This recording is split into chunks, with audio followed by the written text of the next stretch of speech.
আসসালামু আলাইকুম। এটিএন বাংলা গ্রামগঞ্জ খবরে সবাইকে স্বাগত জানাচ্ছি আমি ওয়াহিবা রাইয়ান। শুরুতেই বিআরবি কেবল সংবাদ শিরোনাম। নরসিংদীর মাধবদীতে ভূমিকম্পে ২৪ ঘন্টা না পেরোতেই এবার কাঁপল জেলার পলাশ এলাকা। রিক্টার স্কেলে কম্পনের মাত্রা ৩.৩। আগামীতে বড় মাত্রার ভূমিকম্পের আশঙ্কা। একই দিনে জাতীয় নির্বাচন এবং গণভোট হলে তা হবে নির্বাচনের জেনোসাইড, শফিকুর রহমান। ভোট কেন্দ্র দখল বা ইঞ্জিনিয়ারিং হলে কঠোর জবাব দেওয়ার হুঁশিয়ারি। বগুড়া শহরের ফুটপাত ভাসমান ব্যবসায়ীদের দখলে, বাধ্য হয়ে সড়কে চলাচল করছেন পথচারীরা। প্রায়ই ঘটছে দুর্ঘটনা, বাড়ছে যানজট। শুনছিলেন বিআরবি কেবল সংবাদ শিরোনাম, এখন বিস্তারিত। নরসিংদীর মাধবদীতে ভূমিকম্পে ২৪ ঘন্টা না পেরোতেই এবার কাঁপল জেলার পলাশ এলাকা। রিক্টার স্কেলে ৩.৩ মাত্রার কম্পন রেকর্ড করে সরকারের ভূমিকম্প পর্যবেক্ষণ ও গবেষণা কেন্দ্র। সংস্থাটি বলছে, বড় কম্পনের পর এ ধরনের মৃদু কম্পন স্বাভাবিক। তবে বিশেষজ্ঞরা বলছেন, এই কম্পন আগামীতে বড় মাত্রার ভূমিকম্পের বার্তা দিচ্ছে। নরসিংদী জেলাকে ঘিরে ইন্দো বার্মা টেকটনিক প্লেটে ৯ মাত্রার ভূমিকম্প হওয়ার মতো শক্তি জমে আছে। আগামী ১ মাস থেকে ৩ বছরের মধ্যে এর উদ্গীরণের শঙ্কাও তাদের।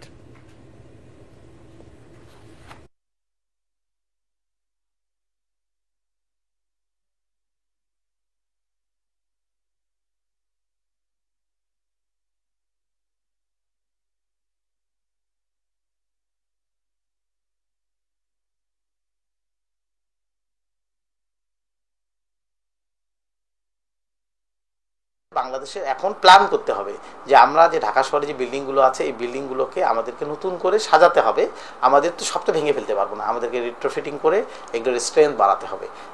স্ট্রেংথ বাড়িয়ে আমাদেরকে এমন একটা জায়গায় যেতে হবে যেন আমাদের ভূমিকম্প হলে যেন বিল্ডিংগুলো এভাবে ভেঙে না পড়ে সবগুলো। আমরা যদি এই জায়গাটা করি তাহলে একটা জায়গায় সেভ হয়ে গেলাম। আর হলো বিদ্যুৎ, গ্যাস এবং পানির এই জায়গাগুলোতে আসলে একটা সমন্বিত যদি প্ল্যান করি তাহলে আমার মনে হয় এই ডিজাস্টার থেকে আমরা বাঁচতে পারবো। নির্বাচনের দিন গণভোট হলে জেনোসাইড হওয়ার আশঙ্কা প্রকাশ করেছেন জামাতে আমির ডাক্তার শফিকুর রহমান। চট্টগ্রামের সাংবাদিকদের প্রশ্নের জবাবে এই কথা বলেন তিনি। আগামী ফেব্রুয়ারিতে জাতীয় নির্বাচন না হলে দেশের সংকট দেখা দিবে জানিয়ে তিনি বলেন, জামাত কোনো সংকট তৈরি হতে দেবে না। চট্টগ্রাম ও ঝালকাঠি প্রতিনিধি পাঠানো তথ্যচিত্রে রিপোর্ট করছেন ইয়াসিন রানা। আকবর শাহ থানার আল জমিয়াতুল ইসলামিয়া বড় মাদ্রাসার বার্ষিক মাহফিল এবং নগরীর জিইসি কনভেনশন সেন্টারে দলীয় সভায় যোগ দিতে চট্টগ্রাম যান জামায়াতের আমির ডাক্তার শফিকুর রহমান। সেখানে গণমাধ্যমের মুখোমুখি হন তিনি। বলেন, জোট নয়, অনেকগুলো দল ও শক্তির সাথে নির্বাচনী সমঝোতা করবে জামায়াত ইসলামী। আপনারা তৈরি থাকুন, এই নির্বাচন হতে হবে। এই নির্বাচন না হলে দেশে সংকট দেখা দিবে। আমরা কোনো সংকট তৈরি হতে দিব না ইনশাআল্লাহ। আমরা আগেই বলেছি, নির্বাচনের দিন গণভোট হলে নির্বাচনের জেনোসাইড হওয়ার সম্ভাবনা আছে। আল্লাহ হাফিজ। জাতীয় নির্বাচনের দিন গণভোট হলে বিশৃঙ্খলা বাড়বে বলেও জানান ডাক্তার শফিকুর রহমান। আমরা কনভেনশনাল কোনো জোট করব না, কিন্তু অনেকগুলা দল এবং শক্তির সাথে আমাদের নির্বাচনী সমঝোতা হবে ইনশাআল্লাহ। আমি চিটাং সকল আসনে জামাতকে বিজয়ের কোনো বার্তা দিব না, আমি জনগণের বিজয়ের বার্তা দিয়েছি, যে বার্তাটা আপনাদের সামনে পেশ করেছি। এর আগে ঝালকাঠির নেসারাবাদ মাদ্রাসা ময়দানে দলের জাতীয় প্রতিনিধি সম্মেলনে যোগ দেন জামায়াতের আমির। আগামী নির্বাচনের মাধ্যমে দেশে নতুন ইতিহাস রচিত হবে বলে জানান তিনি। এই নির্বাচনে অতীতের মতো কোন ইঞ্জিনিয়ারিং, কোন মেকানিজম অথবা ভোট কেড়ে নেওয়ার কোন পায়তারা চালানো হলে আমি আপনাদেরকে বলবো, আপনারা ভুলে হয়ে পর্যাপ্ত। কারো রক্তচক্ষু তোয়াক্কা না করে ইসলামের পক্ষে সকল শক্তিকে ঐক্যবদ্ধ থাকার আহ্বান জানান ইসলামী আন্দোলন বাংলাদেশের আমির সৈয়দ রেজাউল করিম। এই দেশ গঠন করা এবং মানবতা মুক্তি পাওয়া এবং বিশেষ করে বিদেশি তাবেদার থেকে এই দেশকে মুক্তি করার একটা সুবর্ণ সুযোগ এসেছে। ইয়াসিন রানা, এটিএন বাংলা। মুন্সিগঞ্জ ১ আসনে কোনো বিতর্কিত ব্যক্তিকে দেয়া মনোনয়ন স্থানীয় নেতাকর্মীরা কখনোই মেনে নেবেন না বলে মন্তব্য করেছেন বিএনপির স্বেচ্ছাসেবক বিষয়ক সম্পাদক মীর শরফত আলী সপু। শ্রীনগর স্টেডিয়ামে আয়োজিত এক জনসভায় তিনি বলেন, তারেক রহমান বলেছেন, জনগণ যাতে নেতা বলবে সেই মনোনয়ন পাবে। তাই গ্রহণযোগ্যতা না থাকা কোনো বিতর্কিত ব্যক্তি মনোনয়ন পেতে পারে না। মুন্সিগঞ্জ 1 আসনে বিএনপি মনোনয়ন পুনর্বিবেচনার দাবিতে জনসভায় 2 মনোনয়ন প্রত্যাশী শ্রীনগর উপজেলা বিএনপির সাবেক সভাপতি মমিন আলী ও ঢাকা মহানগর দক্ষিণ বিএনপি যুগ্ম আহ্বায়ক ফরহাদ হোসেন দলীয় সিদ্ধান্ত পুনর্বিবেচনার আহ্বান জানান। তাদের নামে অনেক রিপোর্ট রয়েছে, অর্থ এলাকার টেন্ডারবাজি, জমি দখল থেকে শুরু করে সবকিছু। সেই জন্য এই অর্থ এলাকার আমাদের নেতা কর্মীরা সবাই বিক্ষুব্ধ। অবিলম্বে এই মনোনয়ন, যে খসড়া মনোনয়ন, এটা বাতিল করতে হবে এবং জনগণ যাকে চায় তাকে আপনারা নমিনেশন দেন। ইনশাল্লাহ ধানের শীষের এই ব্যক্তি ছাড়া যে কোনো লোক ধানের শীষে ক্যান্ডিডেট নিয়ে আসবে, তার পক্ষে খালেদা জিয়ার ক্যান্ডিডেট, তারেক রহমানের ক্যান্ডিডেট, আমরা তার পক্ষে কাজ করব। বগুড়া শহরের ফুটপাত এখন ভাসমান ব্যবসায়ীদের দখলে। সকাল থেকে রাত পর্যন্ত প্রধান সড়কগুলোতে ফুটপাত দখল করে চলছে বাণিজ্য। এতে বাধ্য হয়েই সড়কে নেমে চলাচল করছেন পথচারীরা, ফলে প্রায় ঘটছে দুর্ঘটনা, বাড়ছে যানজট। এছাড়াও সড়কে অবৈধ পার্কিং দুর্ভোগ বাড়াচ্ছে কয়েক গুণ। বগুড়া পৌরসভার নাগরিক দুর্ভোগ নিয়ে আজিজুল হাকিম রুমনের ধারাবাহিক প্রতিবেদনের আজ থাকছে তৃতীয় ও শেষ পর্ব, জানাচ্ছেন ফারহিন ইসলাম টুম্পা। বগুড়া শহর জুড়ে এভাবেই সড়ক ও ফুটপাথ দখল করে গড়ে উঠেছে অস্থায়ী দোকান। Shaheed Khokon park, Badurtala road, Satmatha, Thanamor, station রোডে দখল বাণিজ্যের কারণে যেন অস্তিত্বই নেই ফুটপাতের। এতে ভোগান্তির শিকার হচ্ছেন পথচারী, শিক্ষার্থী ও বয়স্করা। স্থানীয়দের অভিযোগ, পৌরসভা ও পুলিশ প্রশাসনের চোখের সামনেই চলছে এসব দখলবাজি। আর ক্ষুদ্র ব্যবসায়ীদের দাবি, সরকারিভাবে নির্দিষ্ট জায়গা পেলে সেখানে ব্যবসা করবেন তারা। কারণ ফুটপাত টোটালি দখল, অনেকে আছে তাড়াতাড়ি করে যাওয়ার ক্ষেত্রে তিনি অ্যাক্সিডেন্টের শিকার হতে পারে। রাস্তার উপর দোকান করিয়ে এটা হচ্ছে যে কি অন্যায় যদি হয় তাহলে আমরা কোথায় যাব? আমাদের নির্দিষ্ট একটা জায়গা নির্ধারণ করে দেওয়া হোক, আমরা সবাই যেন ওখানে ডিসিপ্লিন করে আমরা জানি সবাই এক জায়গা থেকে মাল বেচা কিনা করতে পারি। ফুটপাত দখলমুক্ত করতে আইন প্রয়োগের পাশাপাশি বিকল্প হকার মার্কেট গড়ে তোলা জরুরি বলে জানায় পৌর কর্তৃপক্ষ। এখন আপনি দেখবেন যে একজনের বাড়ির পাশে, এটা আমার এত কষ্ট লাগে যে বাচ্চা কাচ্চা যারা স্কুলে যাতায়াত করে তাদের ফুটপাতটা এমনভাবে দখল করে রাখে। এই যে মানুষের একটা দুর্ভোগ, এই যে মানুষের এটা দেখার কেউ নাই। মাস্টার প্ল্যান যখন হয়ে যাবে তখন আলটিমেটলি এই যে সমস্যাগুলো, ফুটপাত দখল বলেন, যানজট বলেন, এগুলি নিরসন হবে বলে আমি আশা করছি। তবে জেলা পুলিশের দাবি, শহরের দখল বাণিজ্য বন্ধে নিয়মিত অভিযান চালানো হচ্ছে। কম্বাইন্ড যদি এক যৌথ উদ্যোগ হয় তাহলে জিনিসটা আরো সহজ হবে। পুলিশ ডেফিনেটলি কাজ করবে, পুলিশ কাজ করতেছে এবং সকলের সম্মিলিত প্রচেষ্টা হলে এটা আমার মনে হয় যে দ্রুত অনেকটা সহনীয় পর্যায়ে নিয়ে আসা যাবে যানজটটা। পৌর কর্তৃপক্ষ ও ট্রাফিক পুলিশের সমন্বিত পদক্ষেপ এবং হকারদের জন্য নির্দিষ্ট এলাকা নির্ধারণ করা না হলে এই সমস্যার সমাধান মিলবে না বলে মত সচেতন নাগরিকদের। Bureau report, ATN Bangla. দিনাজপুরে বাস ও অটোরিকশার মুখোমুখি সংঘর্ষে একই পরিবারের 4 জন নিহত হয়েছেন। এই ঘটনায় আহত হয়েছেন আরো 2 জন। দুপুরে দিনাজপুর রংপুর মহাসড়কে গোম গবেষণা কেন্দ্রের সামনে এই দুর্ঘটনা ঘটে। পুলিশ জানায়, দিনাজপুরের খানপুর থেকে একটি অটোরিকশা কান্তজির মেলায় যাওয়ার পথে বিপরীত দিক থেকে আসা যাত্রীবাহী বাসের সাথে মুখোমুখি সংঘর্ষ হয়। এতে অটোরিকশায় থাকা একই পরিবারের 3 জন ঘটনাস্থলে নিহত হন। পরে হাসপাতালে আরো 1 জনের মৃত্যু হয়। আহত অটোরিকশা চালক ও এক শিশুকে দিনাজপুর মেডিকেল কলেজ হাসপাতালে ভর্তি করা হয়েছে।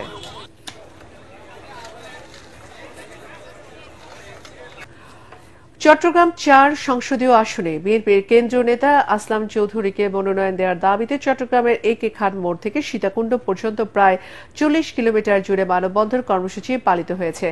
সকাল 11টা থেকে শুরু হয়ে দুপুর পর্যন্ত চলে এই কর্মসূচি।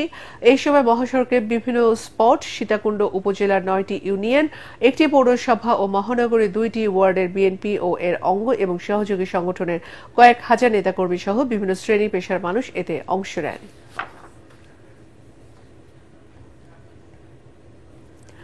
সাতক্ষীরা ২ সদর ও দেবহাটা আসনে জামাতের প্রার্থী মুহাদ্দিস আব্দুল খালেকের সমর্থকরা মোটরসাইকেল শোডাউন করেছেন। প্রায় ১০,০০০ মোটরসাইকেলের এক বহর নিয়ে প্রার্থী নিজে সাতক্ষীরা সদর উপজেলার ১৪টি ইউনিয়ন ও একটি পৌরসভা প্রদক্ষিণ করেন। মোটরসাইকেল শোভাযাত্রাটি সকাল ১০টায় সাতক্ষীরার লাপসা বাইপাস গোল চত্বর থেকে শুরু হয়ে শহরের বিভিন্ন সড়ক প্রদক্ষিণ করে। এদিকে নওগাঁ ৫ আসনে জামাত মনোনীত এমপি প্রার্থী আসম ও সাইমের সমর্থনে মোটরসাইকেল শোভাযাত্রা করেছেন দলটির নেতাকর্মীরা। সকালে শহরের এটিএম মাঠ থেকে শোভাযাত্রাটি বের করা হয়। এতে প্রায় ৩,০০০ মোটরসাইকেল নিয়ে সমর্থকরা অংশ নেন। এছাড়া নওগাঁ ২ ও নওগাঁ ৪ আসনে জামাত মনোনীত প্রার্থীর সমর্থনে দলটির নেতাকর্মীরা মোটরসাইকেল শোভাযাত্রা করেন।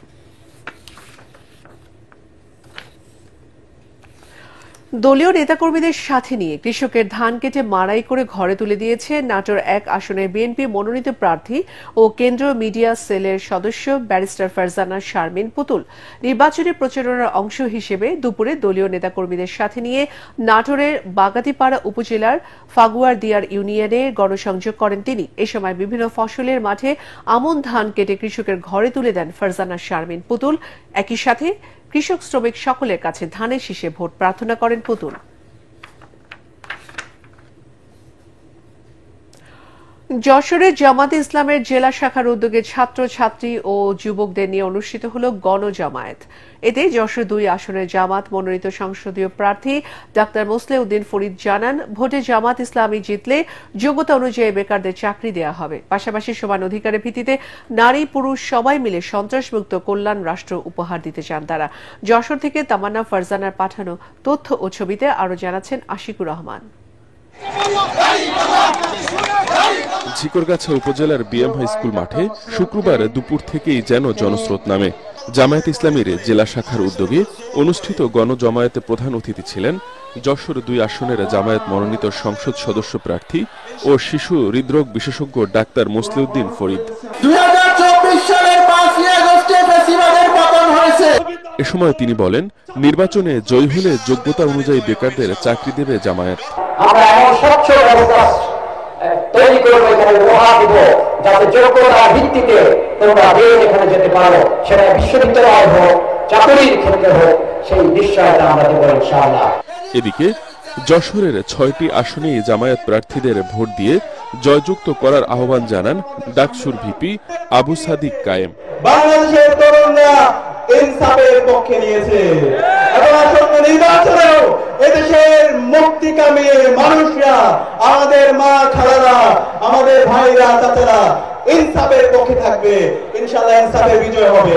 জামায়াত ইসলামীর ঝিকরগাছা উপজেলা শাখার উপজেলা আমির মাওলানা আব্দুল আলিমের সভাপতিত্বে অনুষ্ঠানে আরো উপস্থিত ছিলেন ডাকসুর ক্রিয়া সম্পাদক আরমান হোসেন, যশোর জেলা পশ্চিমের শিবির সভাপতি ইসমাইল হোসেন, ঝিকরগাছা উপজেলা জামায়াতের সেক্রেটারি নজরুল ইসলাম সহ যশোর জেলা এবং ঝিকরগাছা চৌগাছার স্থানীয় জামায়াত ও ছাত্র শিবিরের নেতারা। Bureau report, ATN Bangla.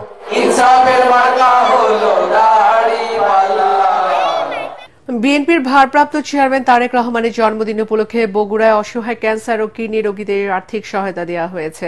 দুপুরে জেলা বিএনপি কার্যালয়ে এই সহায়তা দেওয়া হয়। অনুষ্ঠানে বিএনপির কেন্দ্রীয় নির্বাহী কমিটির সদস্য ও সাবেক সংসদ সদস্য কাজী রফিকুল ইসলাম, আলী আসগর তালুকদার হেনা ও জেলা বিএনপির সভাপতি রেজাউল করিম বাদশা সহ জেলা ও উপজেলা বিএনপির নেতারা উপস্থিত ছিলেন।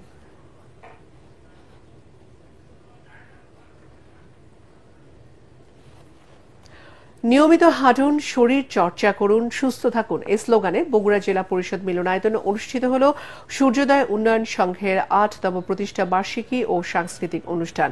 দিনব্যাপী অনুষ্ঠানে অংশ হিসেবে সকালে জাতীয় পতাকা উত্তোলন ও বেলুন উড়িয়ে উদ্বোধন করেন দৈনিক করতোয়া পত্রিকার সম্পাদক মোজাম্মেল হক লালু।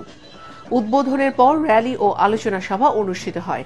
সবাই বক্তব্য রাখেন সংগঠনের সভাপতি মোজাফফর রহমান, সাধারণ সম্পাদক শাহান বাড়ি, অবসরপ্রাপ্ত সহযোগী অধ্যাপক এ কে শামসুদ্দিন মিন্টু, নন্দীগ্রাম উপজেলার স্বাস্থ্য ও পরিবার পরিকল্পনা কর্মকর্তা তোফাজ্জল হোসেন সহ আরো অনেকেই।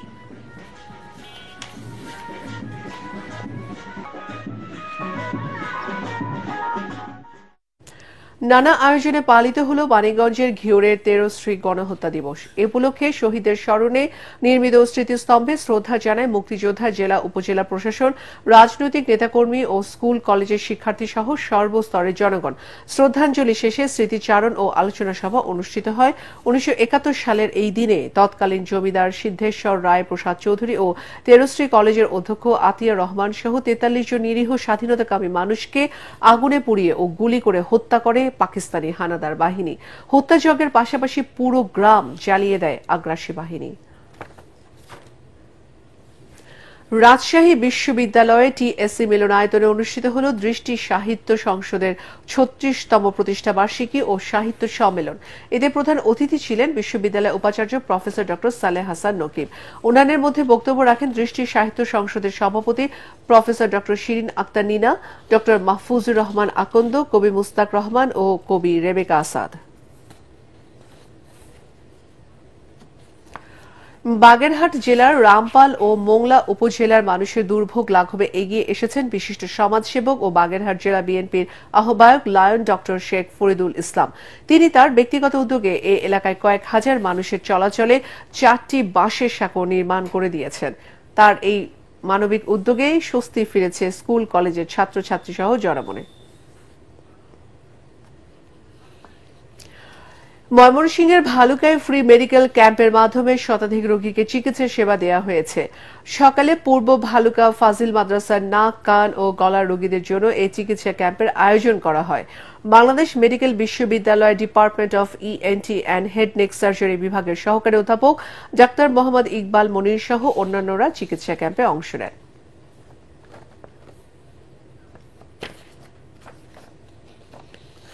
তরুণ প্রজন্মকে মাদকসহ নানা অপরাধ কর্মকাণ্ড থেকে দূরে রাখতে টাঙ্গাইলের ধনবাড়িতে অনুষ্ঠিত হল 15 কিলোমিটার হাফ ম্যারাথন প্রতিযোগিতা। উদ্বোধন করেন বিএনপির জাতীয় নির্বাহী কমিটির সদস্য ফকির মাহবুব আনাম স্বপন। স্বেচ্ছাসেবী সংগঠন স্পোর্টস লাভার্স অ্যাসোসিয়েশনের 3য় প্রতিষ্ঠা বার্ষিকী উপলক্ষে আয়োজিত ম্যারাথনে দেশের বিভিন্ন জেলার 3.5 শতাধিক প্রতিযোগী অংশ নেন। এছাড়াও সেখানে শিশুদের খেলাধুলা, কাবাডি, রশি টানাটানি সহ সাংস্কৃতিক অনুষ্ঠানের আয়োজন করা হয়।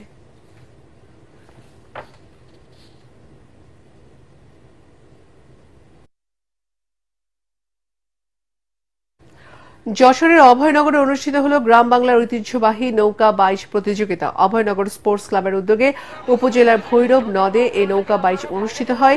তালতলা খেয়াঘাট থেকে শুরু হয়ে নওয়াপাড়া ফেরিঘাট পর্যন্ত 4 কিলোমিটার দীর্ঘ এ বাইচ দেখতে ভৈরব নদের 2 তীরে কয়েক হাজার নারী পুরুষ ভিড় জমায়।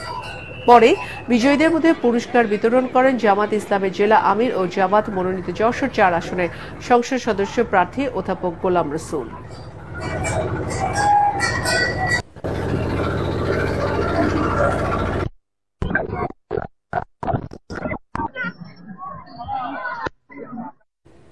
পরবর্তী সংবাদ দেখার আমন্ত্রণ জানিয়ে এখনকার মতো শেষ করছি। এটিএন বাংলার সংবাদ ইউটিউবে দেখতে ব্রাউজ করুন, youtube/ATN বাংলা নিউজ। ধন্যবাদ।